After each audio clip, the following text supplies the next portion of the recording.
ఆప్యాయంతు మమాంగాని walk ప్రాణశ్చక్షుశ్రోత్రమథో బలమింద్రియాణి చ సర్వాణి సర్వం బ్రహ్మ ఉపనిషదం మాహం బ్రహ్మ నిరాకుర్యాం మామా బ్రహ్మ నిరాకరోత్ అనిరాకరణమస్త్వనిరాకరణం మే అస్తు తదాత్మని నిరతేయ ఉపనిషత్సు ధర్మా తే మయి సంతు ఓం శాంతి శాంతి శాంతి 213వ పేజీ 11వ ఖండం 2వ మంత్రం అస్య యదేకాం శాఖాం జీవో జహాతి అథ సా శుష్యతి ద్వితీయాం జహాతి అథ సా శుష్యతి తృతీయాం జహాతి అథ శుష్యతి సర్వం జహాతి సర్వః శుష్యతి. ఈ 6వ అధ్యాయం 8వ ఖండం వరకు బ్రహ్మ సత్యం జగన్మిథ్య అని చెప్పిన తర్వాత జీవో బ్రహ్మైవ నాపరః అనే విషయాన్ని 9వ ఖండం నుంచి చెప్తున్నారు. బ్రహ్మ సత్యం, ఈ జగత్తంతా కూడా బ్రహ్మముతో నిండి ఉన్నది, అదే సత్యం. అంటే బ్రహ్మ కానటువంటిది అసత్యం అని అర్థం. మనకు కంటికి కనిపించేటటువంటి నామరూపాలన్నీ కూడా బ్రహ్మము కాదు. ఆ నామరూపాల వెనుక ఉన్నటువంటి సత్, అది బ్రహ్మం, అది కంటికి కనపడదు. జీవరూపంలో ఉన్నటువంటి చైతన్యం, అది కంటికి కనపడదు. ఉనికి ఎరుక. ఈ జీవుడే బ్రహ్మము. జీవో బ్రహ్మైవ. బ్రహ్మ సత్యం, సత్యము జ్ఞానం లేక ఉనికి ఎరుక, అదే సత్యం. బ్రహ్మ సత్యం అంటే ఉనికి ఎరుక మాత్రమే సత్యం. జగత్తు మిథ్య అంటే జగత్ నామరూప. జగత్ అంటే ఇక్కడ మనకు కనపడే నామరూప మిథ్య. నామకే వాస్తి అంటారు కదా, అట్లా అన్నమాట. పేరుకున్నది అంతే. పేరుకున్నది కుండ, నిజంగా కుండ లేదు కదా. అదేవిధంగా జగత్తు కూడా మిథ్య, నామకే వాస్తి, కనపడుతున్నది అంతే. ఈ జీవుడే బ్రహ్మము అని చెప్తున్నారు 9వ ఖండం నుంచి. జీవో బ్రహ్మైవ నా పరః, వేరే కాదు, జీవుడే బ్రహ్మము, పరమాత్మ. అలా చెప్పగానే మనం ఈ జీవుడినైన నేను బ్రహ్మాన్ని అని తెలుసుకోవాలంటే ఈ నేనెవరో తెలుసుకోవాలి. ఈ జగత్తంతా సత్యం అనుకుంటున్నట్లుగానే మనం ఈ శరీరాన్ని సత్యం అనుకుంటున్నాం. ఈ శరీరమే నేను అని అనుకుంటున్నాను. అందువల్ల నేను పరమాత్మని, బ్రహ్మస్వరూపాన్ని అని మనకు తెలియడం లేదు. కనుక ఆ ఆలోచన మార్చాలి మనం. మన ఆలోచన ఎట్లా ఉంది? నేనంటే ఫలానా ఆయన్ని, ఫలానా పేరు, ఫలానా ఊరు, ఇది నా నిజస్వరూపం అనుకుంటూ ఉంటాం. దాని నుంచి మనం మన దృక్పథాన్ని, దృష్టికోణాన్ని మార్చాలి. నేను ఈ శరీరం కాదు, మనస్సు కాదు, ఇది మిథ్య, మారుతూ ఉంటుంది, అనిత్యం. అనిత్యమైనటువంటి శరీరం, మనస్సు, ఇంద్రియాలన్నీ కూడా సత్యం కాదు. వీటన్నింటిని తెలుసుకుంటున్నటువంటి నేను ఏదైతే ఉన్నానో అది సత్యం, అది చైతన్యం, అది ఉనికి ఎరుక. అప్పుడు మనకు వెంటనే ఎగ్జాంపుల్కి వెళ్ళాలి. ఎలక్ట్రిసిటీ కనపడదు, బల్బు కనపడుతుంది. శరీరం కనపడుతుంది, ఉనికి ఎరుక కనపడదు. ఎలక్ట్రిసిటీ లేకపోతే బల్బు పనిచేయదు, ఉనికి ఎరుక లేకపోతే ఈ శరీరం పనిచేయదు. ఆ విధంగా వెంటనే మనం జ్ఞాపకం పెట్టుకొని జీవో బ్రహ్మైవ. దీన్ని బాగా అర్థం చేసుకోవాలి అంటే కొన్ని ఉదాహరణలు చెప్తున్నారు ఉద్దాలక మహర్షి శ్వేతకేతువుతో. ఉదాహరణలన్నీ కూడా ఈ యొక్క ప్రకృతికి నేచర్కి సంబంధించినవే. వాళ్ళంతా ఆశ్రమాల్లో ఉండేవారు కదా, బాగా చెట్లు ఉంటాయి. ఇప్పుడు మన పిల్లలు స్కూల్లో ప్రాజెక్ట్ చేయాలంటే, ఒక ప్రాజెక్ట్ చేయాలంటే బయట నుంచి అన్ని కొనుక్కొస్తుంటారు. తల్లిదండ్రులే చేసి పెడతారు వాళ్ళకి ప్రాజెక్ట్. అలా కాదు, ఆ రోజుల్లో ఈ ప్రకృతిలో ఉన్నటువంటి దాన్ని చూపిస్తూ పాఠాలు చెప్పేవాళ్ళు. ఖర్చు లేదు, ఆల్వేస్ అవైలబుల్, ఎప్పుడూ మనకు లభిస్తూనే ఉంటాయి. అలా ఉదాహరణలు చెప్తూ వస్తున్నారు. ఈ జీవుడు బ్రహ్మ అని ఎట్లా అవుతాడు, ఈ జీవుడికి మరణం ఉంది కదా అని చెప్పి మనం అనుకుంటాం. మరణం లేదు అని ఇక్కడ ఈ ఉదాహరణలో చెప్తున్నారు. ఈ 11వ ఖండంలో జీవుడికి మరణం లేదు అంటే ఎట్లా అర్థమవుతుంది? చక్కని ఉదాహరణ. నాయన, ఈ చెట్టు చూడు, ఈ పెద్ద చెట్టు చూడు. ఈ చెట్టులో కాస్త ఎక్కడైనా కత్తితో అక్కడ ఘాటు పెడితే నరికితే పాలు వస్తూ ఉంటాయి, అందులో ద్రవిస్తూ ఉంటుంది, నీరు లాంటిది. అంటే మనకు వెంటనే తెలుస్తుంది ఆ చెట్టులో ప్రాణం ఉందని. పచ్చపచ్చగా ఉంటాయి ఆకులన్నీ కూడా. ఎక్కడ నువ్వు ఘాటు పెట్టినా కూడా ఆ చెట్టు నశించదు. కొమ్మ దగ్గర కానీ ఎక్కడైనా సరే కొంచెం నరికినా కూడా ప్రాణం ఉంటుంది దాంట్లో. అది మొదటి మంత్రంలో చెప్పారు. తర్వాత 2వ మంత్రంలో ఏం చెప్పారు? ఒక కొమ్మని విరగొట్టేయి, విరిగిన తర్వాత ఏమవుతుంది? ఎండిపోతుంది కొంతకాలానికి. అంటే ఈ చెట్టుతో సంబంధం లేకుండా దాన్ని నరికితే చాలా వరకు అది వేళ్లాడుతూ ఉండి ఎండిపోతుంది చివరికి. అప్పుడు ఏమంటామంటే ఈ కొమ్మ చనిపోయింది అంటాం. అంటే జీవుడు ఆ కొమ్మలో లేడు, కానీ చెట్టు ఉన్నది. ఆ కొమ్మలో లేకపోయినా కూడా, అది ఎండిపోయినా కూడా చెట్టు పచ్చగానే ఉంది, ఇంకా మిగతా కొమ్మలు ఉన్నాయి కదా. అంటే జీవుడు ఉన్నాడు, అందులో ప్రాణం ఉన్నది. మరొక కొమ్మ నరికితే ఆ కొమ్మలో నుంచి కూడా జీవుడు ఉంటాడు, ఇక్కడే ఆ కొమ్మలో ఉండడు, ఆ కొమ్మ నశించిపోయింది. అట్లా మిగతా కొమ్మలన్నీ నరికినా కూడా ఈ చెట్టులో జీవుడు ఉంటూనే ఉంటాడు. మనం మన కళ్ళతో చూస్తున్నాం రోజు ఎన్నో చెట్లు. అట్లా మన ఇంట్లోనే చూస్తూ ఉంటాం. కొమ్మ విరిగినా కూడా చెట్టులో ఇంకా ప్రాణం ఉంది, జీవుడు ఉన్నాడు అంటాం. ఆ చెట్టును పూర్తిగా నరికితే కూడా చెట్టు పోతుందే కానీ జీవుడు పోడు. జీవుడు కంటికి కనిపించడు, అంతే. చిన్మయానంద స్వామి చెప్తారట ఉదాహరణ. బల్బు వెలగకపోతే బల్బులో ఎలక్ట్రిసిటీ పోయిందంటావా, ఫీజు పోయిందంటావా? ఫీజు పోయిందంటాం కానీ ఎలక్ట్రిసిటీ, కరెంటు పోయిందని చెప్పాను. కరెంటు ఈ బల్బులో రావట్లేదంటే ఫీజు పోయింది. ఎలక్ట్రిసిటీ అట్లాగే ఉంది. మాకు కనపడటం లేదు కదండి, కంటికి బల్బులు వెలగడం లేదంటే నీ బల్బు ప్రాబ్లం అది, అంతేగాని కరెంటు ఉన్నది. కరెంటు వ్యక్తం కాదు. పరికరం గనక సరిగ్గా లేకపోతే బల్బు పరికరం, ఈ కరెంటు వ్యక్తం కాదు. అంత మాత్రం చేత కరెంటు లేదని అంటావా? అదేవిధంగా ఇక్కడ కూడా ఈ శరీరం లాంటి బల్బు, సూక్ష్మ శరీరం ఫ్యూజ్, ఇది డిటాచ్ అయిపోయింది అంటే ఆ జీవుడు ఈ శరీరంలో నుంచి బయటకు వచ్చేస్తాడు, వచ్చి మరొక శరీరం తీసుకుంటాడు.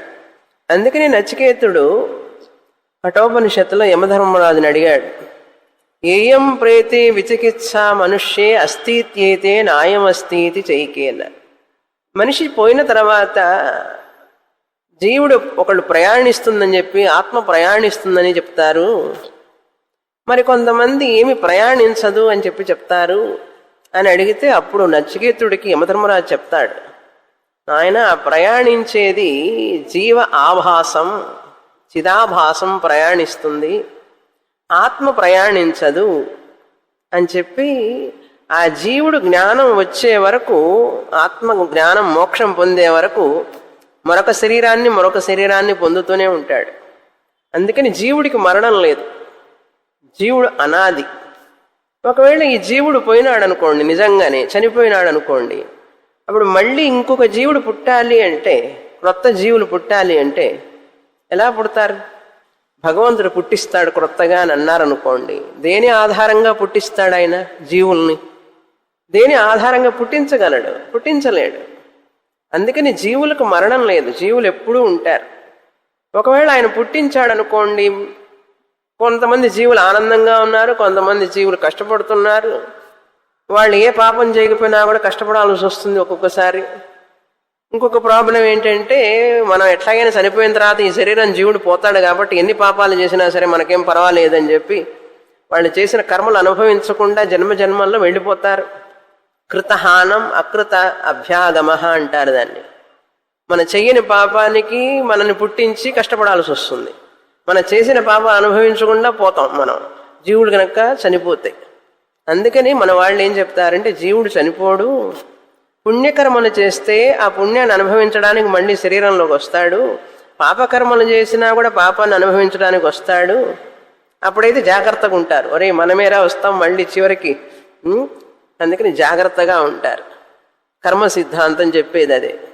అలా భగవంతుడు గనక క్రొత్త జీవుల్ని సృష్టిస్తే ఆయనకి ఈ కష్టపడే జీవులందరినీ ఆయన సృష్టించాడు అన్నట్లు అవుతుంది కదా. నిజంగా ఆయన సృష్టిస్తే ఆయనకి కరుణ లేదా అని అనిపిస్తుంది మనకు. వ్యాధులతో ఎందుకు పుట్టించాలి ఆయన, కష్టపడాలి ఎందుకు? ఆ దేవుణ్ణి మనం మంచివాడు అంటామా, కరుణామయుడు అంటామా? అనం కదా. ఇంతటి బాధలో ఉన్న మనుషులు వ్యాధులతో పుడుతున్నా కూడా దేవుణ్ణి గొప్పవాడిగానే భావిస్తున్నాం. ఎందుకంటే వాడి కర్మ ప్రకారం వాడు పుడుతున్నాడు, దేవుడికి ఏం సంబంధం లేదు అంటున్నామా లేదా? కనుక జీవుడు అనాది, జీవుడికి మరణం లేదు. అర్థమైందా? అది చెప్పడానికే ఇది ఈ మంత్రం ఇక్కడ. జీవో బ్రహ్మ ఇవ నాపరః. జీవుడు అనాది, ఈశ్వరుడు అనాది. జీవుడు నిజస్వరూపం ఆత్మ. మోక్షం కనుక వచ్చిందంటే జీవుడికి ఇంకే శరీరంలో ప్రవేశించడు. మళ్ళీ తాను ఆత్మస్వరూపాన్ని తెలుసుకుంటాడు. ఈ చిదాభాస అనేటటువంటిది నా నిజస్వరూపం కాదని తెలుసుకుంటే కారణ శరీరాన్ని కూడా వదిలిపెట్టేస్తాడు ఆ జ్ఞానం వల్ల. జ్ఞానం రాకపోతే మాత్రం ఆ జీవుడు సూక్ష్మ శరీరం ఉంది కూడా చూసారా, చిదాభాస సహిత సూక్ష్మ శరీరం మళ్ళీ ఇంకొక స్థూల శరీరంలో ప్రవేశిస్తుంది. ప్రవేశించి అష్ట కష్టాలు పడుతుంది మళ్ళీ అక్కడ. అందుకని ఈ కారణ శరీరాన్ని వదిలిపెట్టాలంటే ఒక్కటే మార్గం, మోక్షాన్ని పొందాలి, ఆత్మజ్ఞానాన్ని పొందాలి. అందుకే చెప్తున్నారు శుద్ధాలకుల వారు, నాయన ఈ జీవుడు అనేవాడు నశించడు అని చెప్పారు.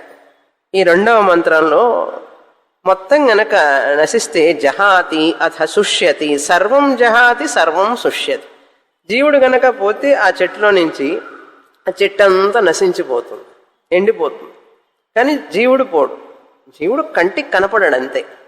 అదేవిధంగా అని చెప్పి ఈ మూడవ మంత్రంలో పూర్తి చేస్తున్నారు. చదువుతాం. ఏవమేవ ఖలు సౌమ్యం విద్ధీతి హోవాచ జీవాపేతం వావకిల ఇదం మ్రియతే న జీవో మ్రియత ఇతి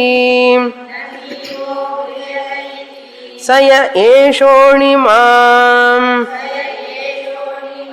ఐతదాత్మ్యమిదగుం సర్వం తత్సత్యం స ఆత్మా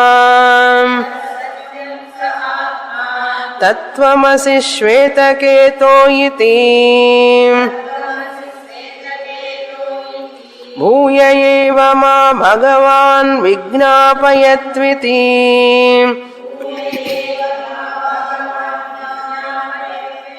తథా సౌమ్యేతి హోవాచ.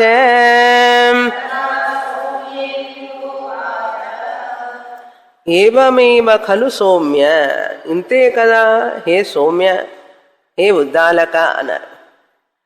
ఏవమేవ ఖలు, ఇదే కదా విషయం అని చెప్తున్నారు. ఏవమేవ ఖలు సౌమ్య, అంతే కదా అన్నారు. అంతే కదా అంటే ఏమిటి? ఎప్పుడైతే పూర్తిగా ఎండిపోతుందో జీవుడు వెళ్ళిపోయినట్లు ఆ వృక్షంలో నుంచి, అంతేకాని జీవుడు మరణించలేదు కదా. ఈ విధంగా తెలుసుకో, విద్ధి ఇతి, ఈ విధంగా తెలుసుకో అని హోవాచ, ఈ విధంగా చెప్పాడు. ఈ విధంగా ఉద్దాలకుల వారు చెప్పారు. ఏం చెప్పారు? జీవాపేతం వావకిల, జీవుడు వెళ్ళిపోయిన తర్వాత ఇదం మ్రియతే, ఈ శరీరం కూడా నశిస్తుంది. చెట్టు ఎలాగైతే నశించిపోయిందో ఈ శరీరం అనే చెట్టు కూడా నశించిపోతుంది. మ్రియతే నా జీవో మ్రియతే, జీవుడు మరణించడు, జీవుడు మరణించడు. నా జీవో మ్రియతే ఇది సహా యః ఏషః అణిమా. జీవుడు ఎట్లాగైతే సూక్ష్మంగా కంటికి కనపడడో ఆ చెట్టులో జీవుడు, ఈ శరీరంలో కూడా అంతే. ఆ జీవాత్మ సూక్ష్మమైనటువంటిది, కంటికి కనపడదు. ఏషః అణిమ, అణువు లాంటిది, కంటికి కనపడదు, సూక్ష్మమైనటువంటిది. ఎవరు ఆ జీవాత్మ? ఐతదాత్మ్యం ఇదగం సర్వం, అదే ఆ ఆత్మస్వరూపం అంతటా వ్యాపించి ఉన్నది. ఉనికి ఎరుక రూపంలో ఆ ఆత్మ అంతటా వ్యాపించి ఉన్నది. సర్వం తత్ సత్యం, అదే సత్యమైనటువంటిది ఈ సృష్టిలో. తత్ సత్యం, ఏమిటా సత్యం? ఆత్మ. ఆ సత్యమైనటువంటిది ఏమిటి? ఆత్మ. ఆ ఆత్మ ఎవరు? తత్, ఆ ఆత్మ త్వమసి, నువ్వే అయ్యున్నావు. ఈ శరీరం చనిపోవచ్చేమో కానీ ఆత్మ చనిపోదు. తత్వమసి, హే శ్వేతకేతు, ఆ ఆత్మ నువ్వే అన్నారు. ఇది అప్పుడు మళ్ళీ శ్వేతకేతు అడుగుతున్నాడు, భూయః ఏవ మా భగవాన్ విజ్ఞాపయతు ఇది.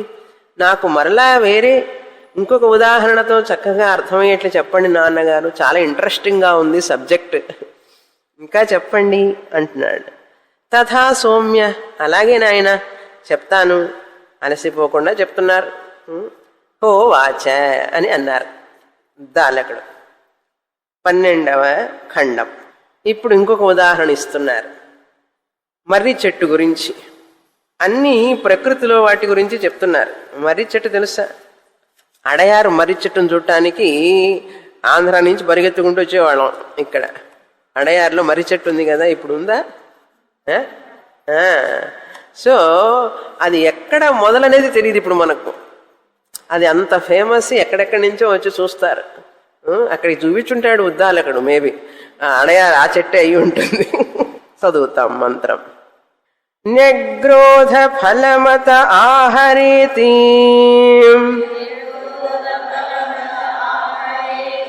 ఇదం భగవైతి భిందీతి భిన్నం భగవైతి కిమత్ర పశ్యసి అణ్వ ఇమే మహాదానాః అణ్వ ఇమే భగవైతి ఆసామంగైకాం భిందీతి భిన్నా భగవీతి కిమత్ర పశ్యసీతి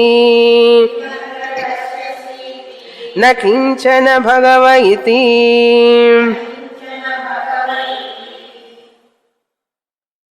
ఇక్కడ కరెక్షన్ ఉంది. మొదటి లైన్ భింది అని రాసుకోండి, భిద్దీతి అని ఉంది. ఆ దకారం కింద దకారం అక్కర్లేదు, దాని బదులుగా భిం పక్కన సున్నా పెట్టుకోండి, భిందీతి. అదేవిధంగా 3వ లైన్లో కూడా భిందీతి. న్యగ్రోధ ఫలమత ఆహార, తండ్రి కొడుకుతో చెప్తున్నాడు, నాయన న్యగ్రోధ అంటే మర్రి చెట్టు, మర్రి పండు తీసుకురా. మర్రి చెట్టు దగ్గరికి వెళ్ళి ఫలం, న్యగ్రోధ ఫలం, మర్రి పండు ఉంటుంది చూసారా, చిన్నది. మనం కూడా కాయలు కోసి చూసారా మీరు, ఎర్రటి కాయలు చిన్న చిన్నవి పడతాయి. అది కనుక ఒలిచామంటే అందులో కొన్ని 100 గింజలు ఉంటాయి. 100 గింజలు ఉంటాయి, చిన్న చిన్న చిన్న చిన్నవి ఉంటాయి. ఆ 100 గింజలు ఉంటాయి అందులో. ఫలం ఆహార, తీసుకురా. ఆహార అంటే తీసుకురా అని అర్థం. శ్వేతకేతు ఇదం భగవ ఇది తెచ్చాడు, ఈ లోపలే పరిగెత్తుకుంటూ పోయి తీసుకొచ్చాడు. తండ్రి ఏమన్నాడు? భిందీతి, దీన్ని పగులగొట్టు, ఆ కాయని పగులగొట్టు అన్నాడు. భిన్నం భగవైతి, పగలగొట్టాను నాన్నగారు అన్నాడు. కిమత్ర పశ్యసి, నువ్వేం చూస్తున్నావు అందులో? కిమత్ర పశ్యసి. అప్పుడు శ్వేతకేతు అంటున్నాడు, అణ్వ ఇవేమాహ ధానాహ, అణుస్వరూపంలో అణులాగా చిన్నటి ధానాహ అంటే గింజలు, ధానాహ అంటే గింజలు. అక్కడ రెండు విసర్గలు ఉండాలి. ఇవేమా ఇవ అణు ఇవ ఇమాహ ధానాహ, అణువులాగా చిన్నగా ఉన్నటువంటి సూక్ష్మమైనటువంటి ఇమాహ విసర్గలు అంటే సంధి వలన అక్కడ లోపించింది విసర్గ. ఇమాహ ధానాహ గింజలు. భగవ ఇతి అవి చూస్తున్నాను నాన్నగారు. ఆ విత్తనం పగిలికొట్టిన తర్వాత ఆ చిన్న అణువు రూపంలో ఉన్నటువంటి సూక్ష్మంగా ఉన్నటువంటి చిన్న గింజలు చూస్తున్నాను అన్నాడు. ఆసాం అంగైకాం భింది ఇతి, వాటిట్లో ఒకటి తీసుకొని ఆ గింజలు అసలు పట్టుకోగలమా, తీయగలమా బయటికి? తీయి అన్నాడు. చితక్కొట్టు దాన్ని అన్నాడు. ఆ చిన్న గింజ లోపల ఉన్నదాన్ని తీసి చితక్కొట్టు. ఇవన్నీ చేసేవాళ్ళం చిన్నప్పుడు, అయినా ఈ పాఠం తెలియదు మనకు. చితక్కొట్టు అన్నాడు. ఆసాం అంటే వాటిట్లో ఉన్నటువంటి వాటిట్లో ఒకటి తీసుకొని అంగ అంటే పుత్రుడా అని అర్థం. సౌమ్య అన్నట్లుగానే అంగ అంటే తన కొడుకుని, అంటే తనలో నుంచి ఒక భాగంగా వచ్చిన వాడే కదా శ్వేతకేతు, కనుక కొడుకుని అంగ అంటున్నాడు. భాగం అని కాదు, అంగ అంటే పుత్రుడా అని అర్థం. ఎందుకు అంగ అని పిలవాలంటే తనలో నుంచి వచ్చిన ఒక భాగమే కదా, తన స్వరూపమే కదా పిల్లవాడు. అందుకని సౌమ్య బదులుగా ఇక్కడ అంగ అంటున్నాడు. ఆసాం ఏకాం భిందీతి హే అంగ, ఓ పుత్రుడా. అక్కడ ఉంది సామంగైకాం అని ఉంది. మీరు ఎట్లా దాన్ని విభజించాలంటే ఇతి ఆసాం అంగ ఏకాం భిందీతి, ఒక్కదాన్ని తీసుకో, దాన్ని చితక్కొట్టు. ఏకాం అంటే చాలా ఉన్నాయి అన్నావు కదా, వాటిట్లో ఆసాం వాటిట్లో ఒక్కటి తీసుకొని చితక్కొట్టు నాయన. అప్పుడు ఏమన్నాడు శ్వేతకేతు? చితక్కొట్టే అన్నగారు అన్నాడు. భిన్నా భగవయితి, ప్రతిసారి భగవ అంటున్నారు చూడండి. తండ్రి అంటే అంత గౌరవం. భిన్నా భగవయితి. అప్పుడు తండ్రి అడుగుతున్నాడు, కిమత్ర పశ్యసి, ఆ చితక్కొట్టిన గింజలు ఏం చూస్తున్నావు నువ్వు అన్నాడు. నా కించన భగవయితి, ఏం చూడటం లేదు నాన్నగారు అన్నాడు. ఏం లేదు నాన్నగారు, నాకేం కనపడటం లేదన్నాడు. నా కించన భగవయితి తం హో వాచ. అప్పుడు ఉద్దాలకుడు చెప్తున్నారు, ఎం వై సౌమ్య, రెండో మంత్రం చదవాలి. ఓకే. తం హో వాచ ఎం వై సౌమ్యైతం అణిమానం న నిభాలయస ఏతస్య వై సౌమ్య ఏషోణిమ్నః ఏవం మహాన్యగ్రోధస్తిష్ఠతి శ్రద్ధస్వ సౌమ్యేతి.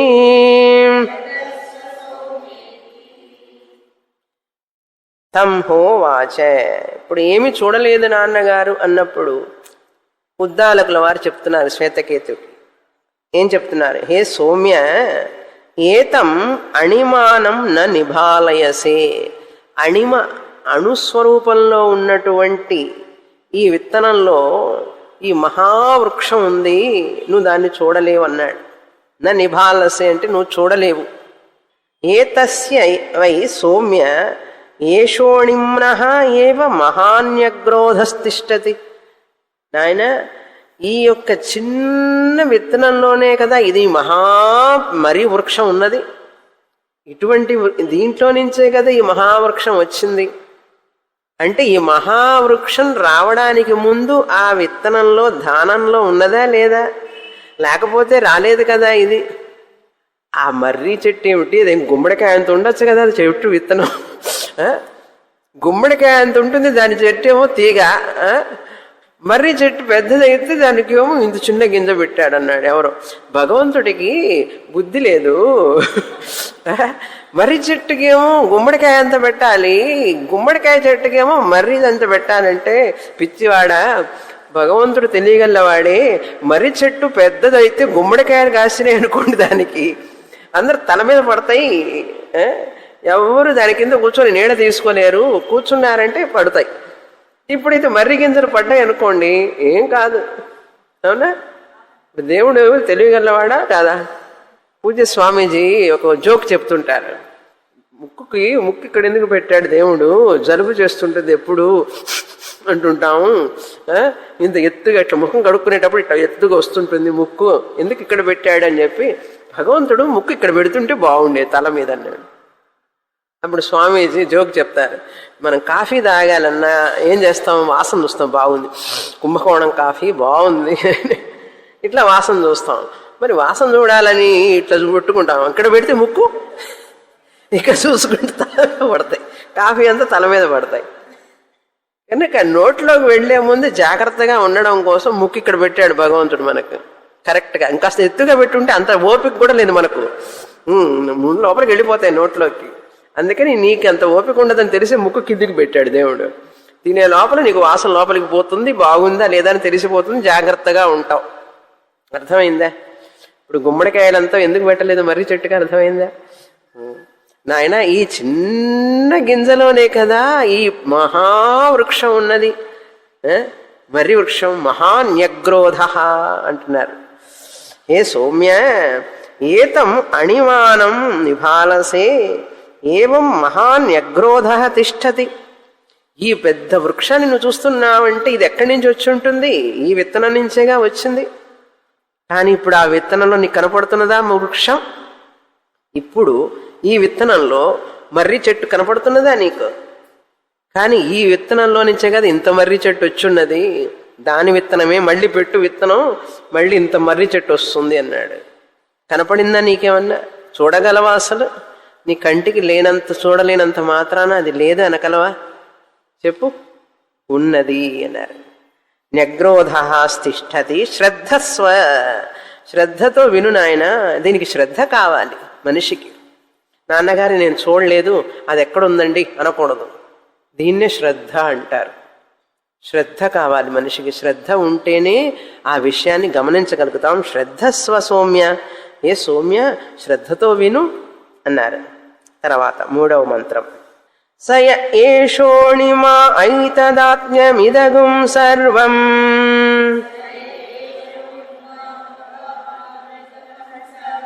తత్సత్యం స ఆత్మా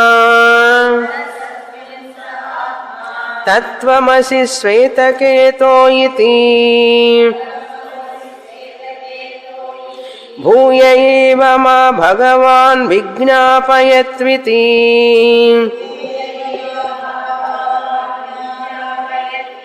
తథా సౌమ్యేతి హోవాచ.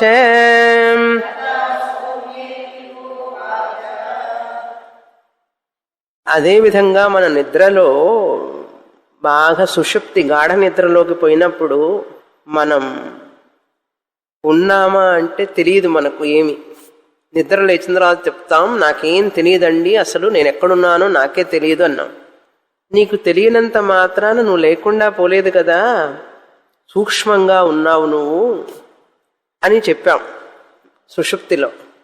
అందుకని శూన్యం అనకూడదు, ఏమీ లేదు అని అనకూడదు. ఆ బ్రహ్మస్వరూపం కంటికి కనపడకుండా సూక్ష్మంగా ఉన్నది అని తెలుసుకో అని చెప్పిన తర్వాత ఈ 2-3 మంత్రాల్లో మొదట ఎక్కడున్నదని తెలియదు మనకు.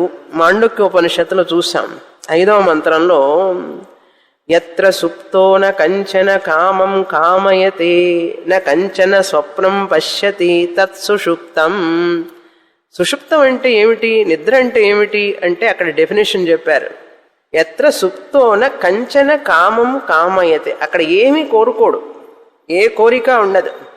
నా కంచన పశ్యతి, ఏమీ చూడడు, ఏమీ తెలియనటువంటిది. అయినా కూడా శూన్యం అని చెప్పి అనం మనం. హాయిగా నిద్రపోయినాను అంటాం. హాయిగా నిద్రపోయినాను అంటే శూన్యం కాదు కదా, ఉన్నాను కదా. తర్వాత 6వ మంత్రంలో ఏం చదివాం మాండుక్యంలో?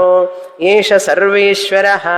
ఆ నిద్రలో ఎవరైతే ఆత్మలో నువ్వు లీనమైపోయినావో, ఏమీ తెలియని స్థితిలో నీ ఆత్మస్వపితి, నిద్రలో లీనమైపోయినావు ఆత్మస్వరూపంలో, ఈ ఏష సర్వేశ్వర. ఈ ఆత్మలో లీనమైన ఉన్నావే, ఈ ఆత్మే పరమాత్మ. సర్వాంతర్యామి, ఏష యోనిహి సర్వాప్య అని చెప్పి 6వ మంత్రంలో చదివాం. ఆ పరమాత్మే ఈ జీవాత్మ అని చదివాం 6వ మంత్రంలో. కనుక మెలకువతో ఉన్నప్పుడు కూడా నువ్వు ఆ పరమాత్మే, అక్కడ పరమాత్మలో లీనమై ఉన్నావు కదా, ఆ నువ్వు పరమాత్మే కదా. అప్పుడు మెలకువ రాగానే పరమాత్మ స్వరూపం పోతుందా? పోదు కదా. నువ్వు నిద్రపోయినంత మాత్రాన నువ్వు స్త్రీ కాకుండా పోతావు. ఉదయాన్నే లేవంగానే స్త్రీగా మళ్ళీ వస్తావా రావా? పురుషుడిగా మెలుకుంటావా లేదా? అదేవిధంగా నువ్వు పరమాత్మలో లీనమైనప్పుడు, నువ్వు పరమాత్మ స్వరూపమే అయినప్పుడు లేచిన తర్వాత పరమాత్మే కదా. అందుకని నిద్ర ఉదాహరణ చెప్పారు. మెలుకున్నప్పుడు కూడా నేను పరమాత్మనే. ఎలాగైతే మనం ఇప్పుడు మేలుకొని ఉన్నప్పుడు స్త్రీగా పురుషుడిగా ఉన్నాం, నిద్రపోయిన తర్వాత స్త్రీ తెలియదు పురుషుడు తెలియదు, కానీ నిద్ర లేచిన తర్వాత స్త్రీగా పురుషుడిగానే వస్తున్నాం కదా మళ్ళీ. అదేవిధంగా మనం ఆత్మలో లీనమైనప్పుడు నిద్రలో అది నా స్వరూపం అయితే, అది పరమాత్మ స్వరూపం అయితే, అదే నేనైతే మెలకు ఉన్న తర్వాత కూడా అది నేనే కదా, పరమాత్మనే కదా. చూసారా అని తెలుసుకో అంటున్నారు. ఈ విషయం జ్ఞాపకం పెట్టుకో. లేచిన తర్వాత ఉదాహరణ జ్ఞాపకం పెట్టుకోవాలి. ఫలానా పేరుతో ఫలానా ఇంట్లో ఫలానా చోట నిద్రపోయినాను. నిద్ర లేచేటప్పుడు మళ్ళీ అదే పేరుతో అదే ఇంట్లో ఆ మంచం మీద నుంచి లేస్తారా లేదా? ఉదాహరణ గుర్తుపెట్టుకోండి. ఇది ఉదాహరణ. ఏ పేరుతో పడుకుంటారో, ఏ రూపంతో పడుకున్నారో, ఎక్కడ పడుకున్నారో అక్కడి నుంచే లేస్తున్నారు. అదేవిధంగా ఎక్కడైతే ఏ ఆత్మలోకైతే మీరు లీనమైనారో ఆ ఆత్మే ఏషః సర్వేశ్వర పరమాత్మ. నువ్వు ఆత్మలో లీనమైనావు. మెలకువతో ఉన్నప్పుడు కూడా నువ్వు ఆ పరమాత్మవే. ఎందుకని జ్ఞాపకం ఉండడం లేదంటే, ఈ శరీరం, పేరు, ఊరు, నేను భార్యని, భర్తని, తండ్రిని, తల్లిని అనే దాంట్లో పడిపోతాం. అక్కడ అవేం లేవు కాబట్టి ఆత్మలో ఉన్నాం. ఇక్కడ ఉన్నప్పటికీ కూడా పరమాత్మగానే ఉన్నప్పటికీ కూడా మనకు గుర్తు లేదు. ఎందుకంటే ఇవి అట్రాక్షన్. ఏది అట్రాక్షన్? మా అబ్బాయి, మా అమ్మాయి, మా ఇల్లు, నా ధనం, నా డబ్బులు, నా కారు, ఇవన్నీ అట్రాక్షన్. అక్కడ ఏమీ లేదు కనుక ఆత్మస్వరూపంలోనే ఉన్నావు. ఇక్కడ ఇవన్నీ వచ్చి చేరడం వలన మర్చిపోయినావు. కానీ వేదాంతం విని విని విని విని అర్థం చేసుకుంటే మర్చిపోవు. అర్థమైందే? ఎవరైనా అట్లా మర్చిపోయినారనుకోండి, సపోజ్ ఉదాహరణకి ఒక స్త్రీగా ఒక ఇంట్లో ఒక చోట పడుకొని నిద్రపోయినాడు. ఉదయాన్నే లేచి మర్చిపోతే ఏమంటాం ఆ మనిషిని? ఏమంటాం చెప్పండి మీరే. శాస్త్రం అదే అంటోంది. నువ్వు పరమాత్మలో లీనమైనావు రాత్రి, మళ్ళీ లేచిన తర్వాత ఎందుకు మర్చిపోయినావంటే భ్రమ అనొచ్చా లేదా? మీరు అన్నారు కదా. ఇప్పుడు ఒక స్త్రీగా పురుషుడిగా ఆ ఇంట్లో ఆ పేరుతో నిద్రపోయినప్పుడు లేచిన తర్వాత అది గుర్తు లేకపోతే వాడిని ఏమంటాం? పిచ్చివాడు అంటామా అనమా? మైండ్ చెడిపోయింది అంటామా అనమా? శాస్త్రం అదే అంటుంది మనల్ని అందరిని. ఇప్పుడు మనం గనక ఆ పరమాత్మలో లీనమైన తర్వాత కూడా అది నీకు తెలియకపోతే నేను చెప్పాను శాస్త్రంలో, విన్నావు, తెలుసుకున్నావు. ఇప్పుడైనా విన్న తర్వాతనైనా జ్ఞాపకం పెట్టుకోకపోతే ఏమనాలి నిన్ను అంటుంది శాస్త్రం. చెప్పండి, శాస్త్రం అనడంలో తప్పు లేదు కదా. అందుకనే శంకరాచార్యులు వారు అన్నారు, ఈ ప్రపంచం అంతా కూడా ఒక పిచ్చాసుపత్రి లాంటిది అన్నారు ఆయన. భ్రాంతి ఆలయం అన్నారు. భ్రాంతి ఆలయం అంటే ఏమిటో తెలుసా? మెంటల్ హాస్పిటల్కి సంస్కృతంలో భ్రాంతి ఆలయం అని పేరు. భ్రాంతి ఆలయం అన్నారు. అజ్ఞానులు ఉండే చోటంతా కూడా భ్రాంతి ఆలయమే. అర్థమైందా? ఇది బాగా మీరు ఇంటికి వెళ్ళి గుర్తుపెట్టుకోవాలి. లేకుండా ఈ పనులు చేస్తున్నప్పటికి కూడా నా స్వరూపాన్ని మర్చిపోకూడదు. అదే విషయం, అదే చెప్తున్నారు ఇక్కడ. అణిమానం న నిభాలయసే. 3 చదివామా? 3వది ఐతదాత్మ్యమిదగుం సర్వం. ఇది ఆత్మస్వరూపమే. తత్ సత్యం స ఆత్మ. ఎలాగైతే ఆ విత్తనం నుంచి కనపడనటువంటి విత్తనంలో మహా మర్రి చెట్టు ఉన్నదో అదేవిధంగా ఈ యొక్క శరీరమునందు కూడా నువ్వు సుషుప్తిలో ఉన్నప్పుడు నీ నిజస్వరూపం ఆత్మస్వరూపం. ఇక్కడ కూడా ఇప్పుడు ఆత్మస్వరూపమే. దీని నుంచే ఈ ప్రపంచం అంతా కూడా వ్యక్తం అవుతున్నది. ఈ మహావృక్షం లాంటి ఈ ప్రపంచం ఈ అణిమా స్వరూపంలో ఉన్నటువంటి సత్యం ఉనికి ఎరుక నుంచే ఉద్భవిస్తున్నది. ఇది ఎట్లాగండి తెలుసుకుండేది అసలు? ఇందాక ఉదాహరణ చెప్తే బాగుంది, ఇప్పుడు ఏమిటో మళ్ళీ కష్టంగా ఉంది అంటే ఎలా తెలుసుకోవాలంటే ఈ యొక్క వస్తువు వెనకాల సత్, మైక్ ఉన్నది, పువ్వు ఉన్నది, క్లిప్ ఉన్నది. ఆ ఉన్నది అనేటువంటిదే ఆత్మస్వరూపం, ఎరుక, ఉనికి అన్నాం. బాహ్య ప్రపంచంలోనేమో కళ్ళు మూసుకున్నాం అనుకోండి, కళ్ళు తెరిచి చూస్తేనేమో ఉనికిగా అంతా తెలుసుకుంటున్నాం, ఉన్నది ఉన్నది అనే రూపంలో. నామరూపాల వెనుక ఉన్నది ఏమిటి? ఉన్నది, సత్, ఉనికి. కళ్ళు మూసుకోండి, కళ్ళు మూసుకుంటే మన థాట్స్లో, వృత్తిలో ఏమున్నది? ఎరుక. ఇప్పుడు కళ్ళు మూసుకొని ఈ యొక్క జాజి పూలను మనసులో తలుచుకోండి, ఎరుక. అది దాన్ని ఎరుక అంటారు. తెలుసుకున్నారా లేదా? కళ్ళు మూసుకొని ఎలా తెలుసుకున్నారు? అదే కాన్షియస్నెస్, అది కాన్షియస్నెస్. కళ్ళు మూసుకుంటే ఎరుక, కళ్ళు తెరిస్తే ఉనికి. పుష్పం ఉన్నదని తెలుసుకున్నారా? ఇప్పుడు కళ్ళు తెరిచి పుష్పం ఉన్నదని తెలుసుకున్నారా లేదా? కళ్ళు మూసుకొని తెలుసుకున్నాను అంటే ఎరుక, కాన్షియస్నెస్. ఇది ఎగ్జిస్టెన్స్, అది కాన్షియస్నెస్. ఎగ్జిస్టెన్సే కాన్షియస్నెస్, కాన్షియస్నెస్సే ఎగ్జిస్టెన్స్. ఉన్నదాన్ని తెలుసుకుంటారు కానీ లేనిదాన్ని తెలుసుకోలేరు కదా. కనుక ఉన్నదేదో అదే తెలుసుకుంటారు. తెలుసుకునేది ఉండాలా లేదా? తెలుసుకోవాలంటే ఉండాలి కదా. కనుక తెలుసుకునేది ఉండాలి. అంటే ఎగ్జిస్టెన్స్, కాన్షియస్నెస్ ఒకటే. తెలుసుకునేది ఒకటి, ఉండేది ఒకటి కాదు.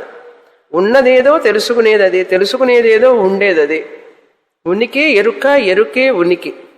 అర్థమైంది కదా. కనుక ఆ విత్తనంలో మహావృక్షం ఉన్నట్లుగానే ఈ ప్రపంచం అంతా కూడా ఉనికి ఎరుకలో ఉన్నది. ఆ ఉనికి ఎరుకలోకి నీకు ప్రపంచం కనపడుతుందా? ఉనికి ఎరుకలో ప్రపంచం కనపడుతుందా? కనపడదు. ఆ మహావృక్షం చూసి ఈ విత్తనం నుంచి వచ్చి ఉండాలి ఇది అనుకోవాలి. ఈ ప్రపంచం అంతా అలాగే చూస్తూ చూస్తూ ఇది ఉనికి ఎరుక వల్ల ఉన్నది. నేను తెలుసుకుంటున్నాను, నాకు ఎరుక ఈ ప్రపంచం అంతా, నాకు ఎరుక ఈ ప్రపంచం అంతా ఉన్నది అని. ఉన్నదాన్ని తెలుసుకుంటావా, లేనిదాన్ని తెలుసుకుంటావా అంటే ఉన్నదాన్నే తెలుసుకుంటాం. కనుక ఉన్నది అనేది ఏమున్నది? నామరూప. ఈ నామరూపాలన్నీ కూడా సత్యం కాదు, స్వతంత్రంగా ఉండలేవు. అవి ఉన్నది అనేదే సత్యం. ఆ ఉన్నది ఏదో, ఆ తెలుసుకునేది ఏదో అది సత్యం, అది నువ్వే. తత్ త్వం అసి. నువ్వు శరీరానివి కాదు, మనస్సువి కాదు, బుద్ధివి కాదు, అహంకారానివి కాదు. ఈ మాంసం 3 పంచభూతాలతో చేయబడినటువంటిది, ఇది నువ్వు కాదు అని చెప్తున్నారు ఈ మంత్రంలో. తత్వమసి శ్వేతకేతో అన్నారు. సర్వం తత్ సత్యం. ఈ నామరూపాలు సత్యం కాదు, నువ్వే ఉనికి ఎరుక, ఆత్మస్వరూపం సత్యం. ఇది తెలుసుకోవాలంటే బాగా చింతన చెయ్యాలి, వినాలి, ఆలోచన చెయ్యాలి. అలా చేసే వాళ్ళకి అర్థమవుతుంది, చెయ్యని వాళ్ళకి అర్థం కాదు, అంతే. మళ్ళీ ఇంకా అడుగుతున్నాడు, నాన్నగారు ఇంకా చెప్పండి అని అడుగుతున్నాడు. తర్వాత అధ్యాయం చదువుతాం. 13వ ఖండం, 216వ పేజీ. లవణమేతదుదకే వధాయ మేవతుదుకే వధాయ అధమా ప్రాతరుపసీదథా ఇతి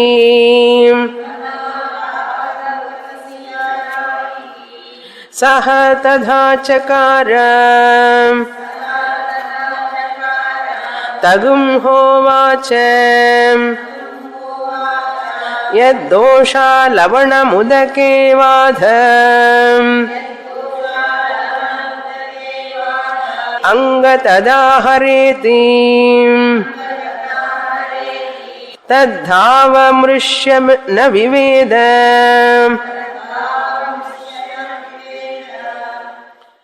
మరొక పాఠం.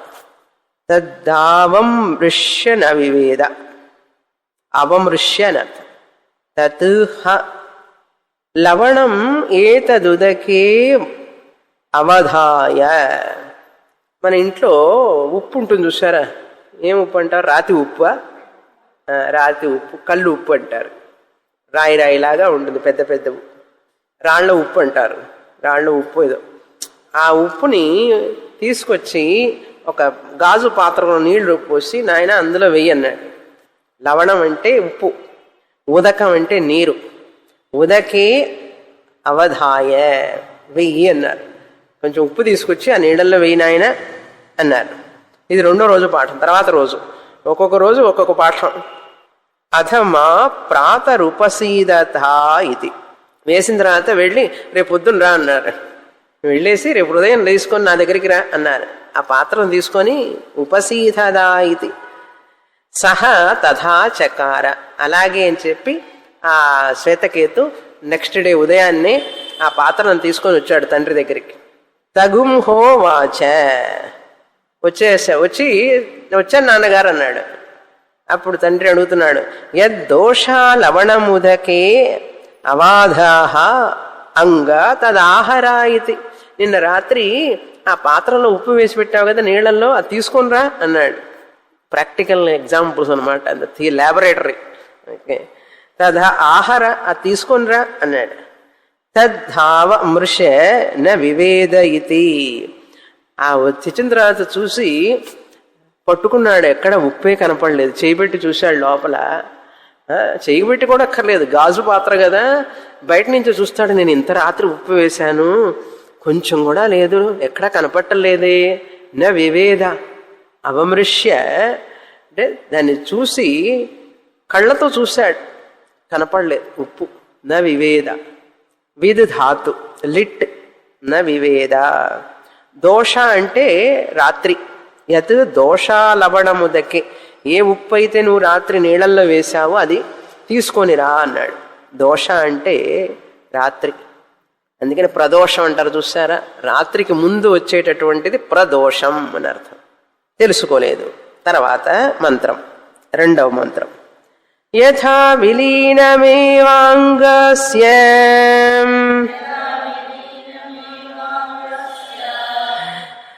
అంతాదాచామేతి కథమితి లవణమితి మధ్యాదాచామేతి కథమితి లవణమితి అంత్యాదాచామేతి కథమితి లవణమితి అభిప్రాప్స్యైతదధా ఓపసీదథా ఇతి తద్ధతథా చకార త్వచ్చశ్వత్సంవర్తతే. తగుంహోవాచ అత్ర భావ కిల సత్సౌమ్యం న నిభాలయసే అత్రైవ కిలేతి. యథా విలీనం ఏవ అంగ అస్య.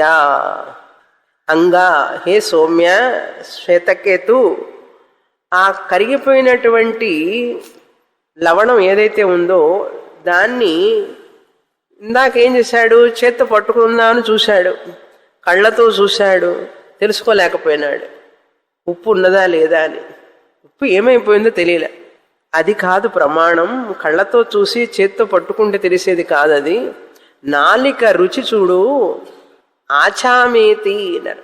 ఆచమనం అంటారు చూసారా, అట్లా నోట్లో వేసుకొని చూడు నీళ్లు. అంతాదాచామేతి, లోపల దాన్ని నీటిని రుచి చూడు అన్నారు. రుచి చూశాడు. కథమితి, ఎలా ఉంది నాన్నగారు? లవణమితి, ఉప్పగా ఉంది అన్నాడు. ఉప్పగా ఉంది. మధ్యాదాచామేతి, ఆ మధ్య భాగంలో కాస్త రుచి చూడు, నీళ్లు మధ్యలో ఉన్న నీళ్లు తీసుకుని రుచి చూసి కథమితి, ఎట్లా ఉంది? లవణమితి, లవణంగానే ఉప్పగానే ఉంది అన్నాడు. కథమితి.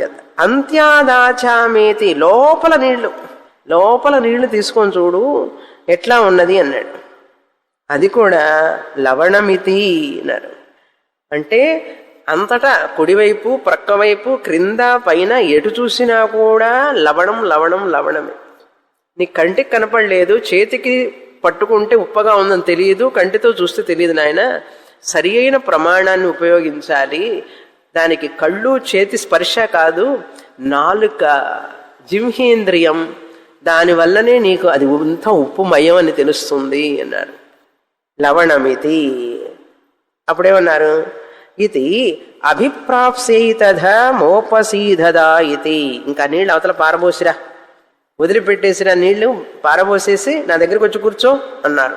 ఉపసీధత, నా దగ్గరికి వచ్చి కూర్చో అన్నారు. తత్ తథాచ చకార, అప్పుడు ఈ విధంగా చెప్పాడు. తత్ శశ్వత్ సంవర్తతే అన్నారు. శశ్వత్ అంటే నిత్యం అని అర్థం. ఆ ఉప్పు నీకు కనపడకపోయినా, కంటికి నీ స్పర్శకి తెలియకపోయినా అది ఉప్పు ఉన్నది నాయన. అది నువ్వు ఎలా తెలుసుకున్నావంటే రసనేంద్రియం ద్వారానే తెలుసుకున్నావు. అదేవిధంగా ఈ యొక్క బ్రహ్మస్వరూపం నీ కంటికి కనపడదు, వాక్కుకు అందదు, మనస్సుకు తెలియదు, కానీ తెలుసుకునే విధంగా తెలుసుకోవాలి. అది కూడా దాని ప్రమాణం ఏమిటంటే శాస్త్ర ప్రమాణం ద్వారానే తెలుసుకోగలవు. సరి అయిన ప్రమాణాన్ని ఉపయోగించకపోతే తెలుసుకోలేవు. అర్థమైందా? నేను కళ్ళతో చూస్తానండి, ఉప్పు కళ్ళతో చూస్తే తెలుసుకునేది కాదు, స్పర్శతో తెలుసుకునేది కాదు. కానీ ఎలా తెలుసుకున్నావు అది ఉప్పు అని? నాలుక మీద పెట్టుకుంటే మాత్రమే తెలుస్తుంది. ఏమండి, ప్రక్క నుంచి క్రింద నుంచి ఎట్లా తీసుకున్నట్టు స్ట్రాతో తీసుకుంటే స్ట్రాతో తెలుస్తుంది. ఈ పక్క నుంచి ఆ పక్క నుంచి అంతా ఉప్పే కదా. అలా తీసుకున్నప్పుడు ఎలా తెలిసింది అంటే దాన్ని రసనేంద్రియం ద్వారా తెలిసినట్లుగానే ఇది శశ్వత్ సంవర్తతే, అది నిత్యం అంతా కూడా ఉన్నటువంటిదే. అదేవిధంగా తగుంహోవాచ అత్రవావకిల సత్సౌమ్య, ఇది విషయం. దృష్టాంతం అయిపోయింది, ఉప్పు దృష్టాంతం అయిపోయింది. ఈ ఉప్పు కథంతా ఎందుకు చెప్పాలి ఆయన? అసలు విషయం ఏమిటి? ఆ ఉప్పు ఎలాగైతే అందులో కరిగిపోయిన తర్వాత నువ్వు రుచి చూస్తే తప్ప నీకు అది తెలియలేదో, కంటికి కనపడనప్పటికీ కూడా, స్పర్శకి తిరిగినప్పటికీ కూడా సరి అయిన ప్రమాణం వలనే తెలుస్తుంది. అదేవిధంగా ఈ బ్రహ్మ అనే విషయాన్ని కూడా నువ్వు మన కళ్ళతో కానీ, మనస్సుతో కానీ, బుద్ధితో కానీ తెలుసుకోలేవు. శాస్త్ర ప్రమాణం గురువు వాక్యము ద్వారా మాత్రమే నువ్వు తెలుసుకోగలవు అని చెప్పడానికి ఉదాహరణ. ఉప్పు కంటికి కనిపించినట్లుగానే బ్రహ్మము ఉనికి ఎరుక కూడా కంటికి కనిపించదు. సత్ అనేటువంటిది కంటికి కనిపించదు. ఎగ్జిస్టెన్స్ అనేది కంటికి కనిపించదు. ఉనికి అనేది కంటికి కనిపించదు. కంటికి కనిపించలేదు నాన్నగారు బ్రహ్మం లేదు అని అనకూడదు. ఉప్పు కనపడకపోతే లేదన్నావా? లేదంటావా? ఉప్పు ఉన్నది అందులో, అది ఉపాదాన కారణం అంటారు. కనుక అది వేరు కాదు, అందులో ఉన్నది కాబట్టి అదంతా కూడా అదే రుచిలోనే ఉంటుంది. అదేవిధంగా ఈ నామరూపాలన్నీ కూడా సత్ చిత్తుతో నిండి ఉన్నాయి. అది తెలుసుకోవాలి అంటే నేను ధ్యానం చేస్తాను, సమాధిలో కూర్చుంటాను, నేను ఆత్మను తెలుసుకుంటాను అని అనకూడదు.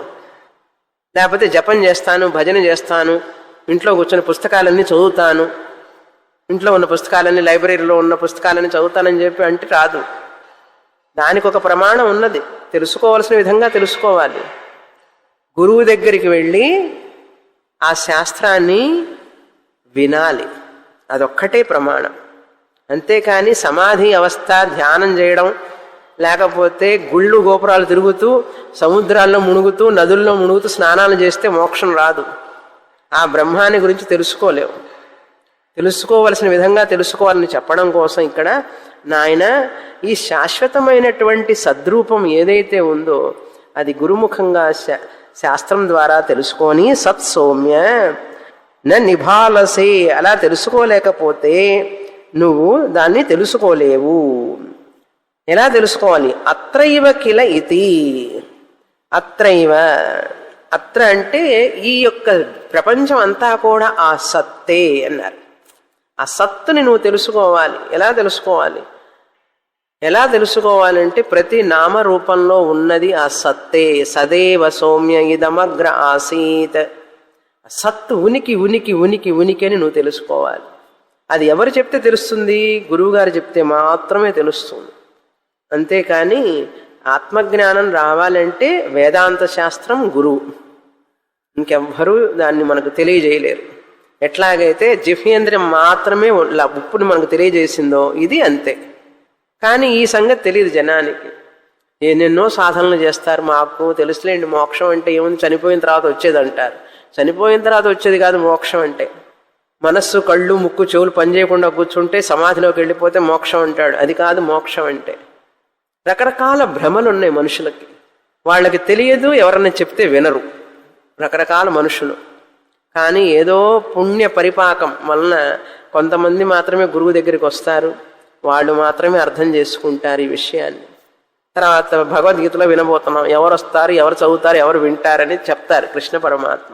కనెక్షన్ ఉంది సబ్జెక్ట్కి. ఏ సౌమ్య, సత్ సౌమ్య అన్నారు సరే, ఆ సత్ నువ్వే అయి ఉన్నావు. సహాయ ఏషోణిమా ఐతదాత్మ్యమిదగుం సర్వం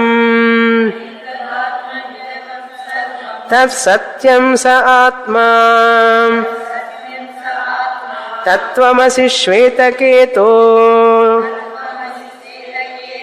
ఇతి భూయ ఏవ మా భగవాన్ విజ్ఞాపయతు.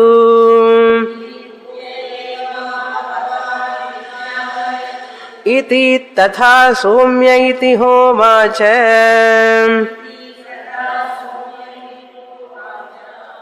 ఈ చివరి మంత్రం అన్ని మంత్రాల్లో ఒకటే, సేమ్ గానే ఉన్నది. ఏం చెప్తున్నారు ఇప్పుడు? అత్ర ఇవ కిల ఇతి, అది చాలా ముఖ్యం పోర్షన్. సత్సౌమ్య అత్ర ఇవ కిల అంటే ఏమిటి? ఈ సత్తే తేజోబన్నం అన్నాం. ఈ తేజస్సు అగ్ని నీరు పృథివీ 3 భూతాలే ఈ ప్రపంచంగా మారిందన్నాం.